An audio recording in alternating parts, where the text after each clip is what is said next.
Good morning and welcome to this IIES SNS International Policy Talk on the consequences of refugee immigration. This talk is a collaboration between SNS and IIES, the Institute for International Economic Studies at Stockholm University. My name is Tessa Bold. I'm an associate professor at the Institute and will be leading this discussion today. Migration, and especially refugee migration, are topics that are always really high on the political agenda. Currently, there are an estimated 84 million of refugees and internally displaced people around the world. In Europe, the war in Syria has led to unprecedented inflows of refugees, and challenges such as climate change are expected to lead to widespread increases in migration also in the future. So understanding the consequences of forced migration, both on the receiving countries and of course also on the refugees themselves, and how to address these consequences is paramount.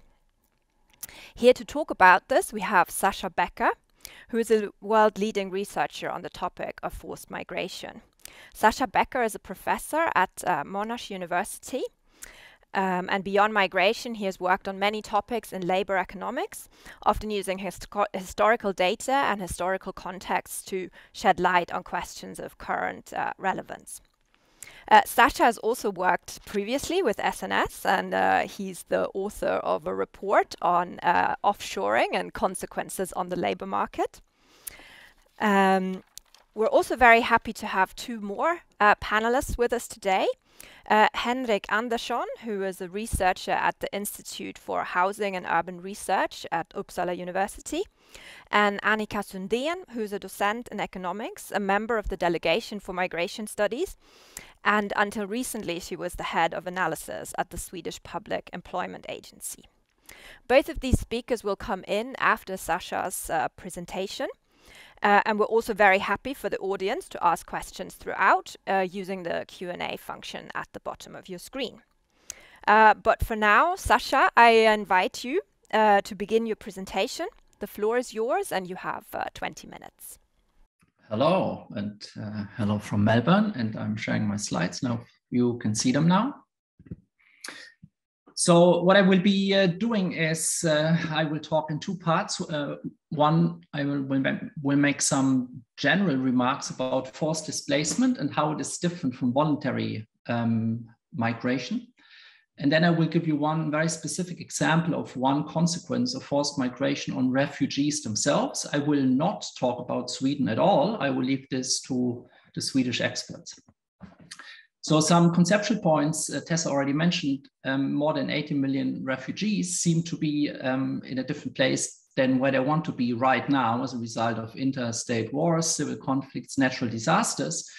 And I will argue in the next few minutes that forced migration is therefore a very different experience from voluntary migration when someone chooses to migrate to a different country just because of job opportunities. And what I will be saying summarized to some extent work I did a few years ago that was published in an article that you may have a look at. It's open access, so everyone can download it. That is a survey of findings over the last 10 to 15 years.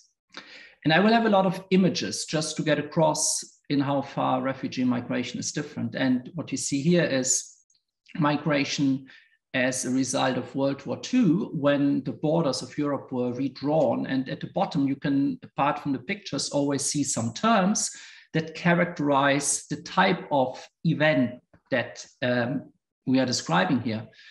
Forced migration at the end of World War II was massive in scale. It was near universal in the sense that you couldn't just decide not to move because you were forced to move.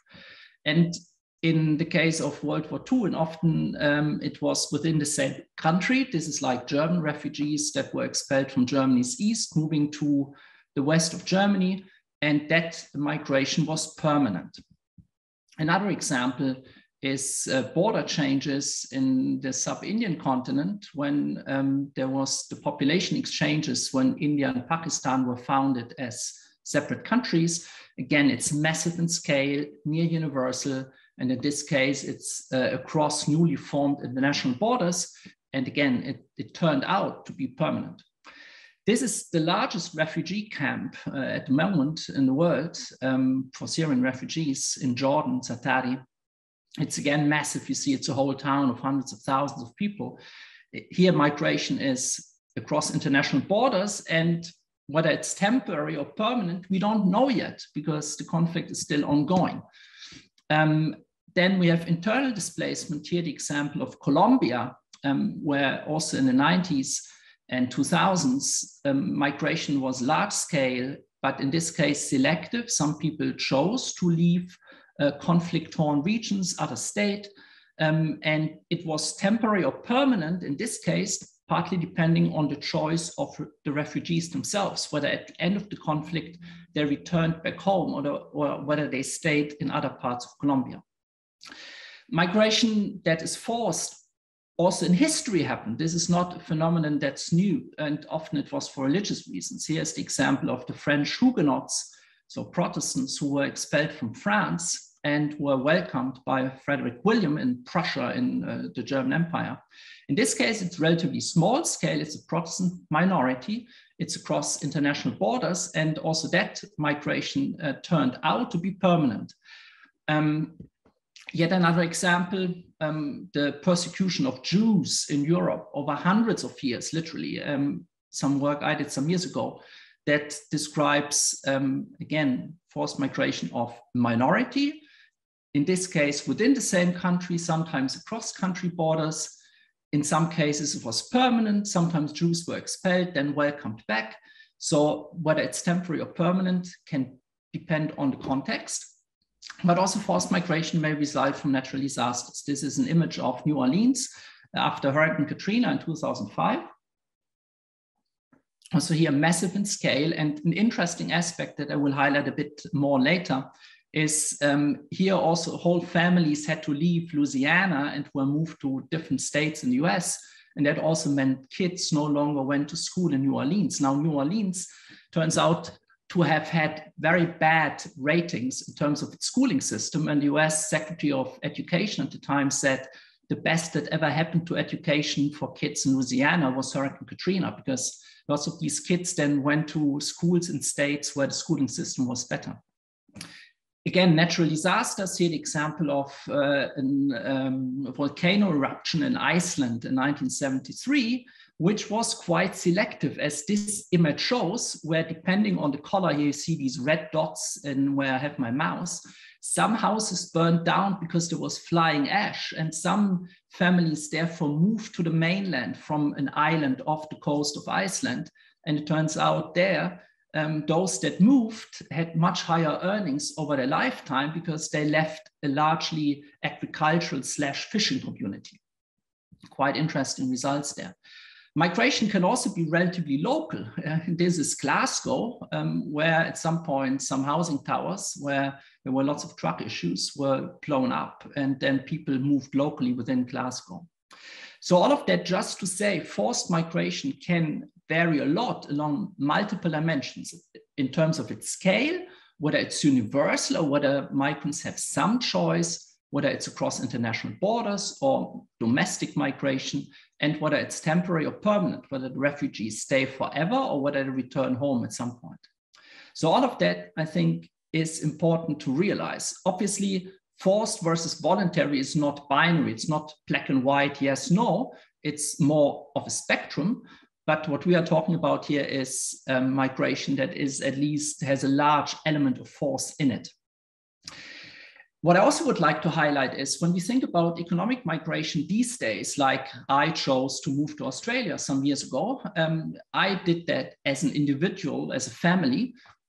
I didn't move en masse, but very often in the context of forced migration events, civil wars, etc., it may be whole groups of people, whole villages, whole subpopulations that move together, and that may also influence the choices these people make and the experiences they make. And the only period where we have similar things in history that were not forced is maybe the age of mass migration, when lots of people also from Scandinavia went to the US.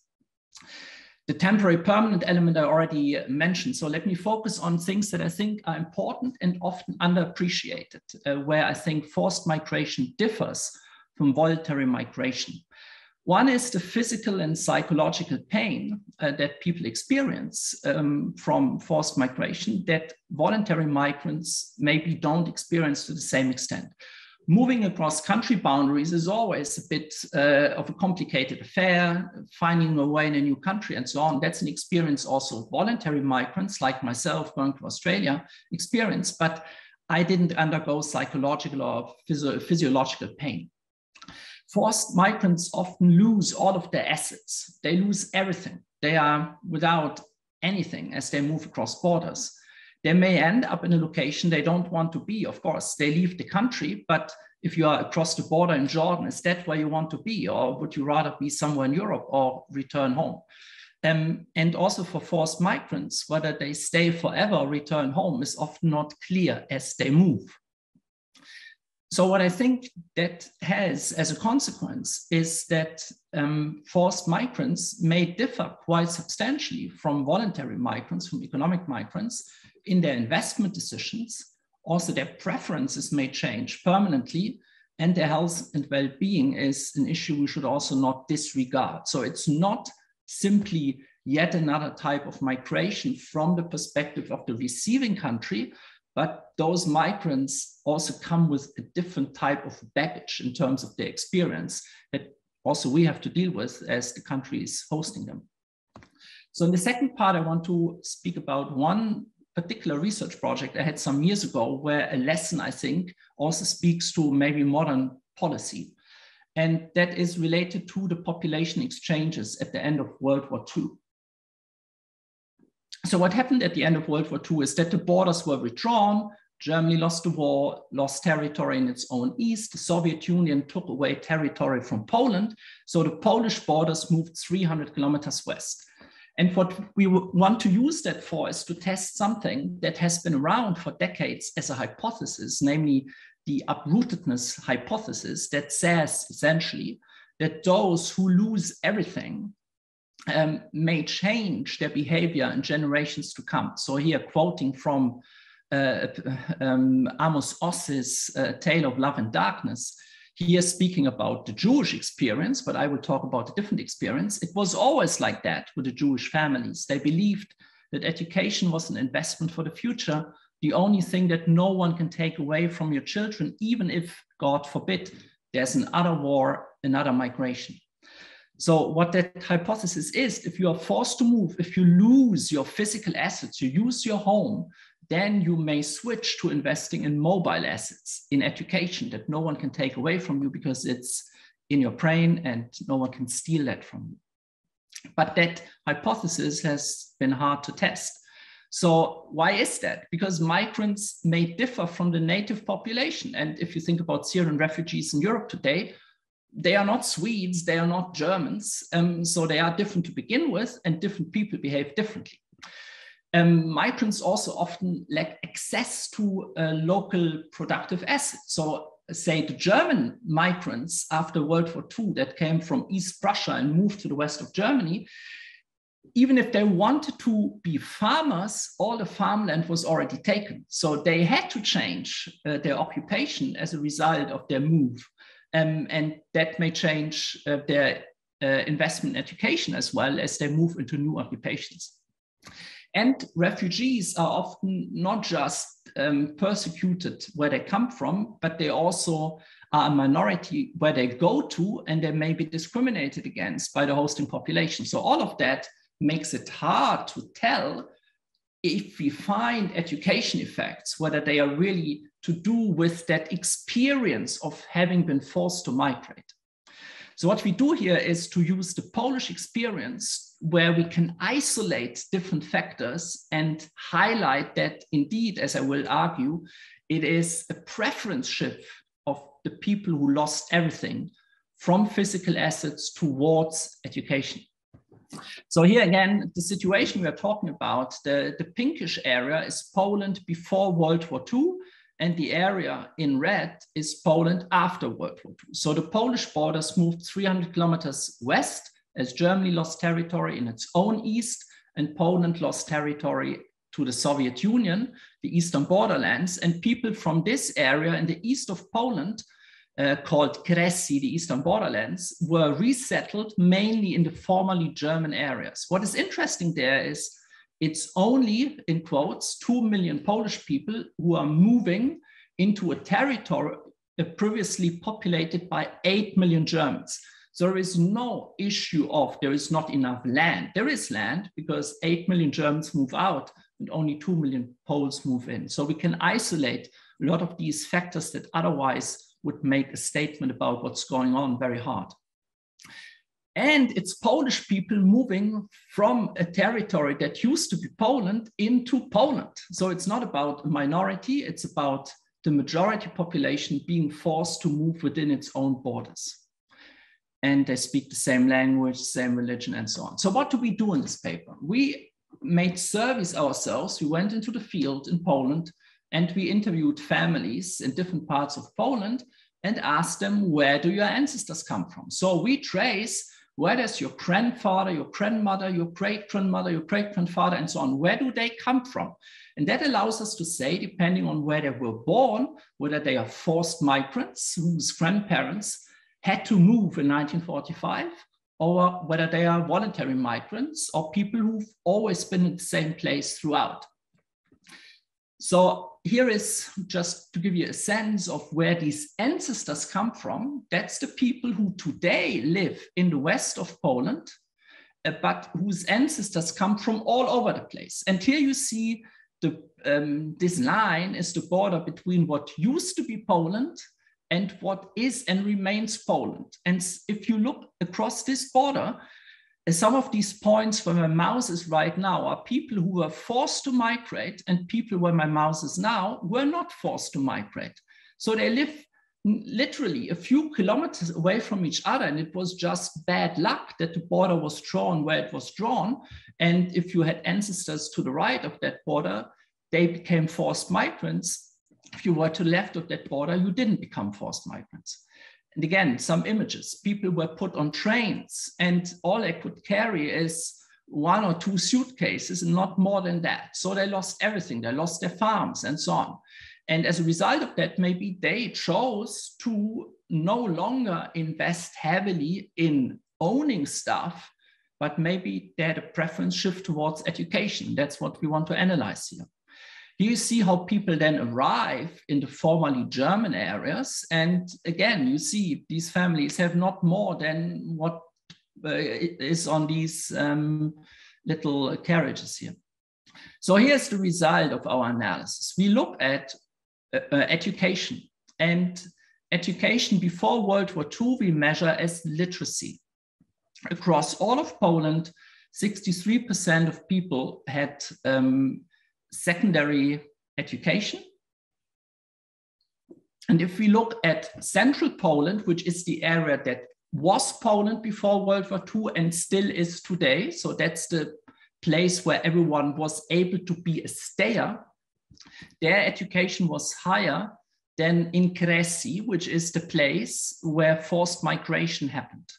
But as we look at the descendants of these people, as we look at the grandchildren, great-grandchildren of these people today in 2015-16, today these people have higher educational attainment, the descendants of forced migrants, than anyone else. So there has been a turnover from lagging behind and then being forced to migrate, a terrible experience for sure, but the silver lining is that the descendants of these people today have higher education than other Polish people.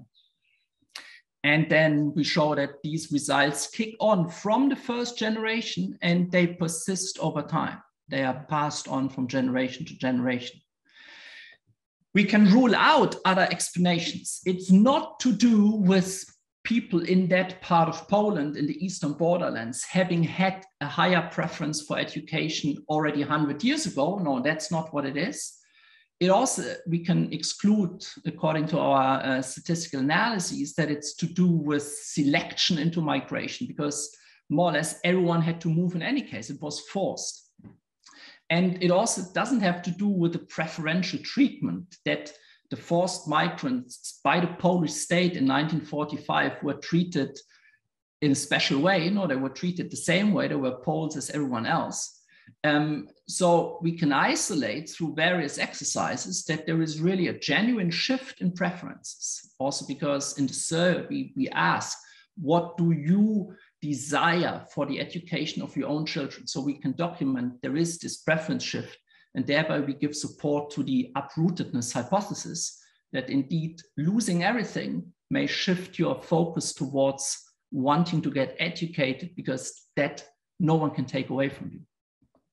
So some thoughts about this particular finding is, it seems based on this particular historical episode where we are able to isolate the role of uprootedness in education decisions, it seems to be the case that forced migration increases not only the desire, but also the actual education of the descendants of these people. And to the extent that forced migration is a frequent phenomenon, as we saw in the previous slides, natural disasters, wars, ethnic persecutions, this effect may be more universal. It may not be just in this particular historical episode. So what does that mean for today? I can only speak, I don't know enough about Sweden, but let me talk about Germany, where I grew up. So there are Syrian refugees, and that you see in this little snippet here at the bottom of the page. Syrian refugees in some states in Germany, and this is talking about one of the Eastern German states, are often first for a long time hosted in refugee camps. And this particular case that went through the news some years ago says that the kids of these Syrian refugee families, as long as their asylum status isn't confirmed, are not going to school at all. So it's this case of Lena, as she's called, who is already in a refugee camp in Germany, in the east of Germany, and for 10 or 12 months hasn't attended school. And that seems crazy, yeah? That these people who have experienced so many bad things, are they not even able to send their kids to school while they wait for the decision whether their asylum status is recognized. So let me stop here after, I hope, exactly 20 minutes. Yes, so thank you very much, Sascha, for a very interesting talk and giving us all these perspectives on forced migration. I'd also like to invite the audience to raise your questions in the Q&A. So I will forward them to the speakers. So just to say, it's a really wonderful research you've done, and what Sascha has been able to do by exploiting this historical context is to really home in on this uprootedness hypothesis, and that leads to higher investment in education, and to be able to rule out all these other factors that he's named that could be driving higher investment in education as well from refugees. So Sascha, I guess what I'd like to know a little bit, and you commented on it towards the end, it is a specific historical episode, and what is your sense? Is this generalizable? Does it apply to the recent waves of refugee migration that we've had to Europe? How would we know? What are sort of the similarities, differences? Could you comment a little bit on that? So I think that these effects, or that desire to get education, is probably more universal than just this particular context. So I mentioned the Jewish experience, and we have similar findings in Germany for these forced migrants, that they also get more education, just that in that case, it is hard to say whether it's because a lot of the people who had farms no longer can work in farming, and that's why their kids get the vocational degree and go become whatever, a plumber or something. But in this Polish case, we can isolate, hone in, as you call it, on the uprootedness effect. But I think it is more universal, but we should maybe also look at interviews with refugees and what the experience is, and what is highest on their agenda. If they could pick, if they could choose, what do they desire for their kids? And I'm not sure we do that sufficiently. Yes, that was one thought I had as I was listening to your talk. I mean, you have this perspective, almost unique perspective on forced migration. And of course you follow the policy debate, I guess, in Germany, or Australia also has a very active debate about refugee migration. So do you see that reflected in the public debate enough, or would you wish there was more focus on kind of the refugee experience? Yeah. No, I think very often the perspective is also given concerns about populism, which is a concern that is there. I can't discuss it away. Is that somehow we have to manage refugees. Yeah, we have to reduce the negative consequences for the natives so that no one gets upset. We have to manage integration. But I think we often, at least in the big policy debate, don't ask what do the refugees need. Yeah? Of course, there are then organizations also in that newspaper snippet. There is then some human rights organization that is worried about these people and why the kids can't go to school for a year. But I think in the public debate, that plays far less of a role. But it should, because while I think often politicians hope that refugees after a few years return to the home country, and that's why Australia even has these crazy policies of parking refugees on islands off the coast, in the hope that one day we can just send them back. That is often not the reality, right? Refugees, in many cases, are there to stay. They become citizens. So the decisions we make today about their future also influences the home society for decades to come, potentially. Yes, thank you very much, Sascha. So thank you very much for a great talk and these comments. At this point, I would like to invite Henrik Andersson to give comments on Sascha's talk. As I mentioned, so Henrik Andersson is a researcher at the Institute for Housing and Urban Research at Uppsala University. And Henrik, you have about 5 minutes. Yeah, can you hear me? Okay. So thanks a lot for that really great talk, Sascha, and thanks a lot to SNS for inviting me. So as Tessa said, I have 5 minutes, so that's not a lot, but I'm going to try to point to a few things that Sascha perhaps didn't talk so much about, which I personally think are important when we talk about forced migrants, refugees, refugee policy, these kinds of topics in general. First of all, I mean, overall, I really appreciate this attempt to really define how refugees differ from other types of migrants. And I think often it's the case that in a lot of literature, we either sort of clump immigrants as one group together, or we say that it's important to look at refugees specifically, but we don't really say why. And in this case, there is a really big focus on trying to define how refugees are different and why they are. So I talk about refugees because I think that's the group that we usually are important. It's not the same as forced migrants, but usually that's what the policy debate is about. So one thing that I would like to add there is that I think the dimension of refugee is the definition of what it means to be a refugee is inherently subjective. So if you think about work migrants or student migrants, for example, then there's usually quite clear objective criteria what it means to be that.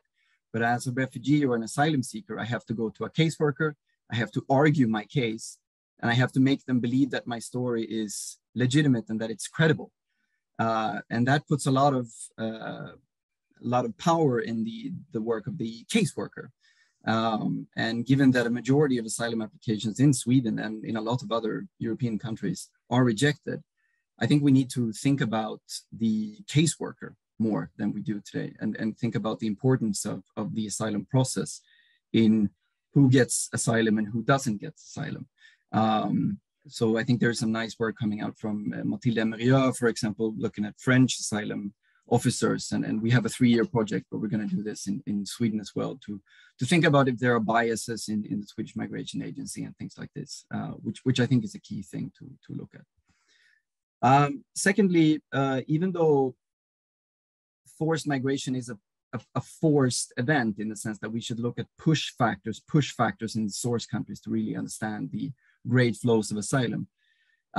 I don't think we should neglect the importance of destination country policies, which can be hugely important for a number of factors. So we talk about things like what length of residence status do you have? Do you have temporary or permanent residence status? What kind of welfare policies are available for the refugees? Do you have short or long processing times? And in a number of papers over the recent years, we now can show that this will affect the number of asylum seekers that come to your country, the composition of asylum seekers that come to the country, and also the integration of refugees in terms of how well they do on the labor market. So this is kind of a complicated tapestry that you have to think about as a policymaker, that the policies will affect both the number, the composition of those coming to the country, but also the integration of those who are already there. An additional point, which we didn't talk about at all really, was the importance of contact between natives and refugees. So when we think about the effects of refugee migration or immigration on the local population, some topics that have been out for in academic papers, for example, the effect on voting for anti-immigration parties. And this literature usually finds that if you get an increased immigration to a neighborhood, then voting for anti-immigration parties in that neighborhood increases. But what is shown now in more and more research is that this will depend on the type of contact between natives and refugees. And I think this has important effects also for the outcomes for the refugees themselves. So how including are we, how inclusive are we as a destination country? And this also points to the point Sascha made about discrimination, which is an important dimension. So those were the few points that I thought that I had time to make in my brief 5 minutes. And the only question really that I had prepared was really the same question that Tessa asked now, kind of that, what your thoughts is on using history as a source for contemporary policymaking. Because I think there are some clear upsides to all of this, in that you can use events where you have large scale events where you can isolate effects and you can hone in on the effects, as Tessa said.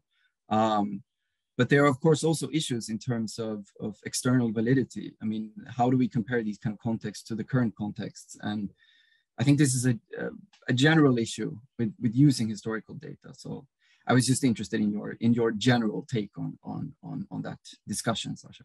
So thanks again for allowing me to give my brief 5 minutes here. Yes, thank you very much, Henrik, for these comments. What you raised as your final question is also something that people here in the chat are wondering about. So I think we'll come back to that. For now, let me introduce the fourth, depending on how you count it, speaker, Annika Sundén, who is a member of the Delegation for Migration Studies and was until recently the head of analysis at Swedish Public Employment Agency. So Annika, wonderful to have you here.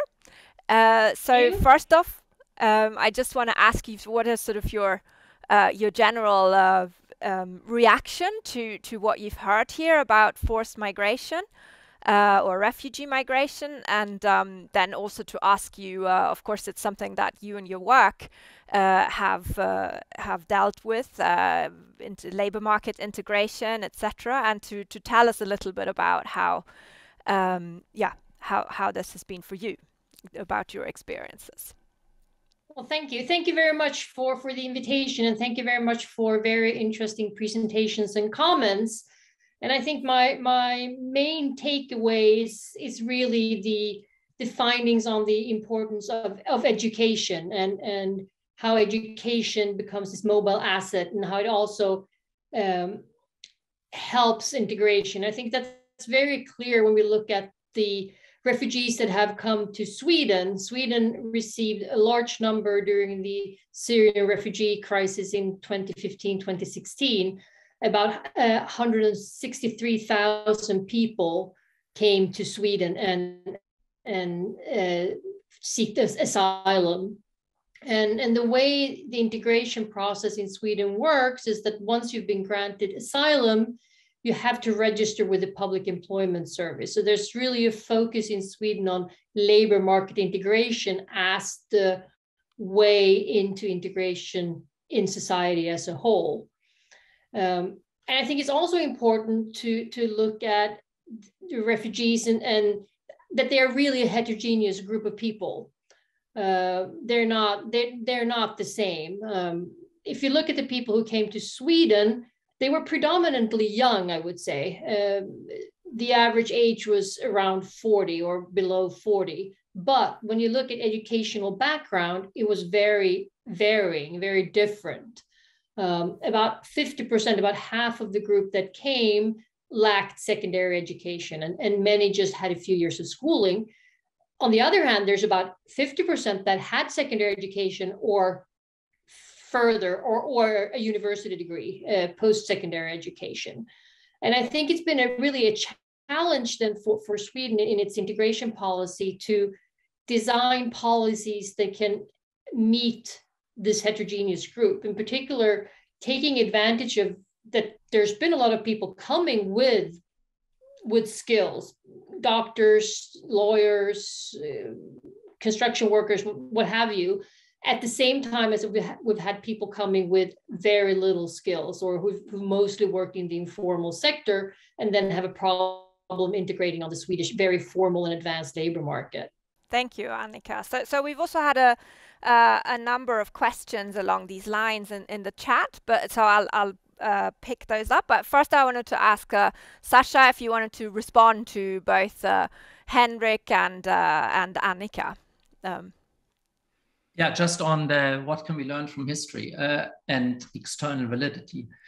So I think generally speaking, strictly speaking, we can never extrapolate anything outside context. So even looking at Denmark today, does that teach us about what Sweden should do today?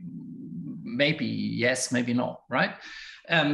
Something that happened 8 years ago, is that applicable today one-to-one? No, but maybe we see some general underlying mechanisms or things that may be going on in humans as they make experiences that can teach us what to also take into account. Yeah? Clearly, the Polish case is very different, that historic context, because it's Polish people moving within Poland who were welcome from day one because it was their own country and so on, and where also schools were available, teachers were there, and they spoke the right language and blah, blah, blah. So all of that clearly helped, and that underlines your point, Henrik, that it's a lot to do with the policies on the receiving end, yeah? Whether people are given an opportunity, and in the Polish case, that was so. Yeah? From day one, schools were available. Whereas refugees, as long as they don't have asylum status confirmed, may be in limbo for far too long.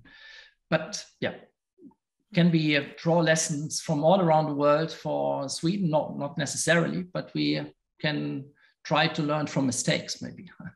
That's fine. So let me pick this up also from the Q&A. So one question there, which was very related to what you were just saying, Sascha, is that in the recent waves of refugee immigration that we have, of course, language and also cultural background are big barriers, perhaps also to acquiring education. So let me first pose that to Annika. I mean, just the language barrier per se. So how does the Swedish Public Employment Agency or kind of the places where you work, how do you think about that? Well, language and learning Swedish is an integral part of the integration program. So when you come to Sweden as a refugee and you get registered in the integration program, that's a program that has language, it has knowledge about Swedish society. You get to look at what kind of skills do you have, what kind of job did you have. So it's really a focus on getting settled and learning Swedish. But I think one problem is that it tends to take too long time. The program is 2 years, but these processes are much, much longer. And we can see the Swedish Employment Service has had the responsibility for the integration program since 2010. So if you look at the period 2010 until today, it's about 200,000 people who have gone through the integration program. About 100,000 of those people are still registered with the Public Employment Service. So it takes a long time to get out onto the labor market. And I think this is really where policy have to think, and we have to think about ways of speeding up these processes and doing things much more at the same time instead of just sequentially. So Annika, you yourself have been involved in pilot projects, sort of trying exactly that. So getting people connected to the labor market who maybe are very far away from the labor market. Can you talk a little bit about those examples? Sure. So like I said, the group that's come to Sweden is very heterogeneous, but the group of people that is maybe the furthest from the labor market and where it takes the longest to get a job and may not even get a job at all are foreign-born women with low education. And at the Public Employment Service, we've had a project for 2 years funded by the EU, where we really looked at ways of identifying skills from day one. So not thinking about what you cannot do, not think about that you do not have any education or work in the formal sector, looking at what can this person do and do a very careful mapping on what those skills are. For example, you've cooked, you've taken care of your children, you've taken care of your parents, maybe you've had a small shop or something, and building on that together with intensive language education and a internship in a company, for example. So you get all these things at the same time. You look at what kind of skills do you have, you learn Swedish, and you get to practice your skills in a company for a short time, and then come back and maybe start some training for a profession. And when we look, we've done an evaluation, an effective evaluation of this, and we can see that the results are very good. So it's the probability of getting into a job or further education is 30% higher than the regular toolkit that we have at the Public Employment Service. So there are ways of doing this, I think, and I think we know what they are, but it's the challenge is to really implementing it across. So what's your sense of the cost effectiveness of such a program? I mean, it sounds very intensive, and but still, it is very intensive. It takes a lot of personnel, of course, and it also involves collaboration between the Public Employment Service, the municipalities that are responsible for language training, and also companies, of course. So you get to work together. But given the results, given that's such a larger share that gets out onto the labor market or into education, the Public Employment Service evaluation clearly shows that it's cost effective. So even if it looks like it's very personnel intensive to start with, it pays off in the end. Yeah, and there may of course also be these sort of added or intangible benefits that are perhaps difficult to measure, like you're establishing actually contact within companies, and so Henrik, I wanted to pick up on something you mentioned in your discussion, that sort of contact and the type of contact is really important for what kind of consequences refugee immigration has. Could you elaborate on that a little bit more? Yeah, sure. I mean, the context that I have done research on context specifically, it's in political economy. So there is a big literature on measuring kind of the effect of immigration on anti-immigration sentiments or anti-immigration voting for anti-immigration parties. And the general result, I would say, when you look at neighborhood context, is that if you get an increase of refugee immigration or immigration into a neighborhood, then what we see in the literature is usually that there is an increase in anti-immigration sentiments or anti-immigration voting resulting from this. But if you have a different type of contact between the natives and the immigrants, so if we, for example, look at workplace context, which me and Sios Tadari have done in a recent publication, then you might find the opposite, because at a workplace level, and especially sort of within skill, within occupation at workplaces, we can think of people as actually interacting with each other, actually talking to each other at a meaningful level, which is quite different from just sort of looking at someone from a distance, and that might just reinforce stereotypes about that other person. But if you actually interact with each other, then that might be very good for the relationship, and that might have a negative effect on anti-immigration sentiments. And I think there are good reasons to believe that this type of contact is important for other dimensions as well. So, I mean, we have programs like Kompisbyrån in Sweden, for example. Yes, I was going to mention that, yes. And there are research projects going on that colleagues of mine are doing, but we try to think about if being matched up with a friend or a potential friend, if a native is matched up with someone who has arrived here as a refugee, for example, if that helps different outcomes that we are interested in the integration process.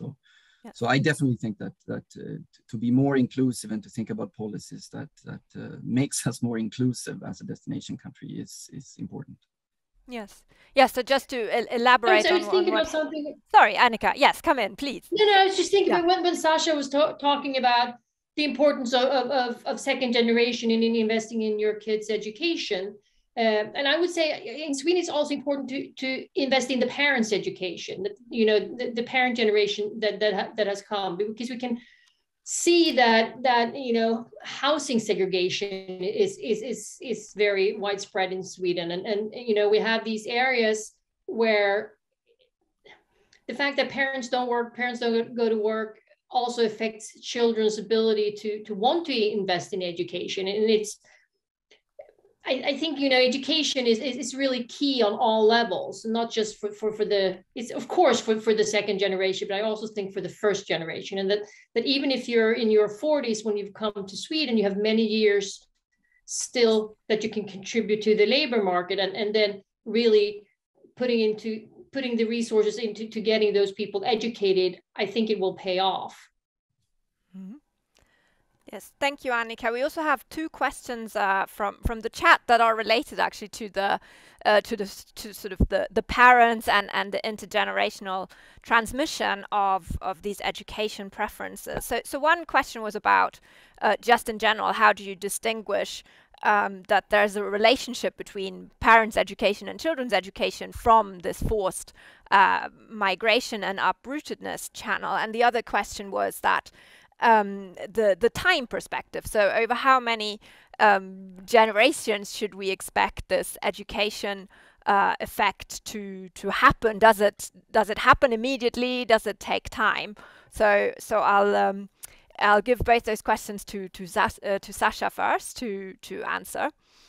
Yeah, so in the specific context I discussed, the Polish case, what is interesting is that it doesn't take decades for these effects to first show up. No, they show up immediately. And it is in the parent generation or in the generation of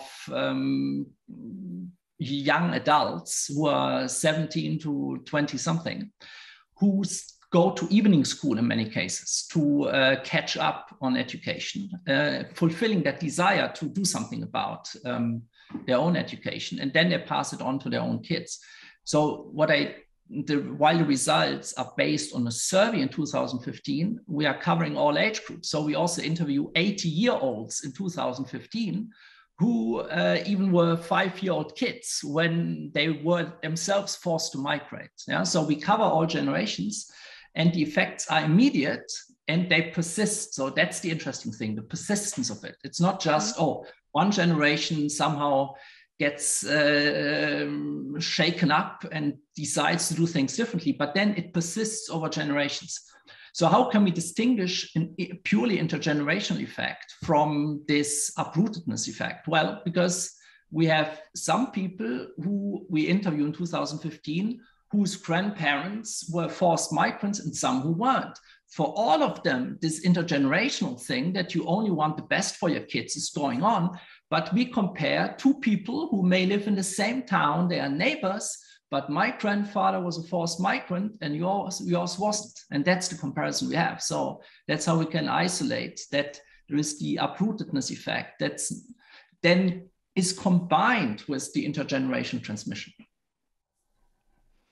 Yes, thank you, Sascha, for clarifying that, and also, yeah. So indeed, you see the effect immediately, and that's important. I think both the immediateness and the persistence of it is very important. And I mean, from my reading of the research a few years ago, you can also see actually that in some sense the second generation and the third generation sometimes may be sort of harder to reach or less integrated than the first generation. And so that's also, of course, something to think about as migrants have been longer in the country, etc. So I'd like to all ask you sort of one final question. I'll ask with Annika. So Annika is, well, very close to policy making at least. But the question is, so if you were to give advice to a policymaker, sort of on the basis of what we've heard today and the discussion, and of course your experience, what would that advice be? For the consequences of refugee immigration. What my advice would be to really build on these methods that we know work, and really then, you know, give the agencies and municipalities resources to actually work with what we know works. But on a more general level, say school up till after post-secondary education, to really make sure that school quality is even across the country and across municipalities, because here we can see a big problem with school results varying a lot between different areas, and in particular the segregated areas have much worse school results. But also make it possible for people who are a little older to, in a fairly easy way, attain the knowledge and the skills that they need through education. And today it's a very complicated system that's not clearly connected to the labor market policies. So this is what I would really urge policymakers to put their effort into. Thank you, Annika. Let me go to Henrik and then conclude with Sascha. Yeah, this is a tough one, of course. I'm perhaps not as close to policy as Annika is, but maybe I'll pick up on one of the things that Annika mentioned about speed and kind of being quite early on in the process. And I think that's something that is shown also in empirical research quite clearly. So that also means that even in times where we have not so many asylum seekers coming to Sweden, maybe still invest in the migration agency and make sure that the processing times are kept quite low, and that we make sure and help asylum seekers and refugees that come here to make sure that their time in limbo is as short as it possibly can be. So, and I think there is clear evidence also that will help the labor market outcomes later on in the process. So to really do things that helps migrants early on in the process, including shortened processing times quite radically, I think that would be great. And Sascha, let me pose that question to you. Yeah, so I think given my economic history angle, I think we often neglect that what we do today has consequences for generations to come. And some results in other dimensions, some labor market outcomes indeed take a bit of time to materialize. But if we look only at the short run, we neglect that stuff can get better over time. I would also like to underline the point that Henrik made about processing times and so on. If you think about refugees before their status is accepted or decided, and after, when they are there to stay, that's two different phases, and we want to shrink the first as much as we can, yeah, so that the limbo or the uncertainty goes away. But even as they are in limbo, often, as the German case at least shows, there is inaction, yeah. So I'm never sure, is that because we want to save money on education, or because we don't have the resources for it? Because even if the refugees were to return home, then isn't it an investment into their future. We spend so much on international aid, and say the German Goethe Institute tries to propagate German culture around the planet, and we spend money on that. Now we have people here we can help, and even if they go back, then it may be a useful investment. So let's do it. I think that's a really important point. Throughout the discussion, many times it was like, when your asylum status has been clarified, then ABC happens. But of course, you're there before, and yes, you are in this limbo. And so I think that's a really important point that Sascha is making there. So let me just conclude by thanking all the speakers again. I think it's been a very interesting and illuminating talk, and a great discussion, and really sort of changing our focus slightly more onto the refugees themselves, but understanding their needs and their ambitions and desires more, of course, can also help us to make better policies for, sort of, so to say, dealing with the consequences, as someone has put it. So thank you very much, and I think I'll hereby conclude the seminar, the webinar. Thank you.